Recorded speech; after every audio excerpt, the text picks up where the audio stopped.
ಇಲ್ಲ, ಬೇರೆ ಕಾರ್ಯಕ್ರಮಗಳಲ್ಲಿ ಅವರು ಎಂಗೇಜ್ ಆಗಿರೋದ್ರಿಂದ ಬಂದಿಲ್ಲ. ಇಲ್ಲೆಲ್ಲ ನಾವೆಲ್ಲ ಒಟ್ಟಿಗೆ ಇಲ್ವಾ?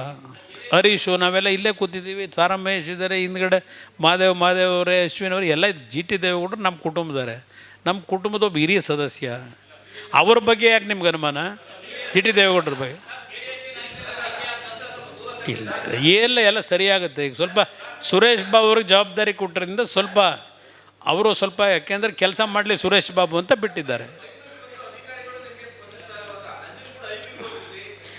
ಆಯ್ತು, ಅವೆಲ್ಲ ಬಿಡಿತಾ ಅದೇನು ನಡೀತಾ ಇರ್ತದೆ ರಾಜಕಾರಣದಲ್ಲಿ, ಬೇಡ, ನಾನು ಅದಕ್ಕೇನು ಪ್ರಾಮುಖ್ಯತೆ ಕೊಡಲ್ಲ.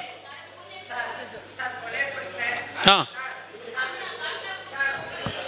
ನಾನು ಕೊನೆ ಪ್ರಶ್ನೆ ನಿಮ್ಗಳಿಗೂ ನನ್ನ ಭಾವನೆ, ನಾನು ರಾಜ್ಯ ಸರ್ಕಾರಕ್ಕೂ ಹೇಳ್ತೇನೆ, ರಾಜ್ಯದ ಜನತೆಗೂ ಹೇಳ್ತೇನೆ, ಕೇಂದ್ರ ಸರ್ಕಾರದಿಂದ ಕರ್ನಾಟಕ ರಾಜ್ಯಕ್ಕೆ ಯಾವುದೇ ರೀತಿಯ ಅನ್ಯಾಯ ಆಗಲಿಕ್ಕೆ ನಾವಿರೋವರೆಗೂ ಬಿಡಲ್ಲ ಅನ್ನೋದನ್ನು ನಾಡಿನ ಜನತೆಗೆ ಸಂದೇಶ ಕೊಡ್ತೀನಿ.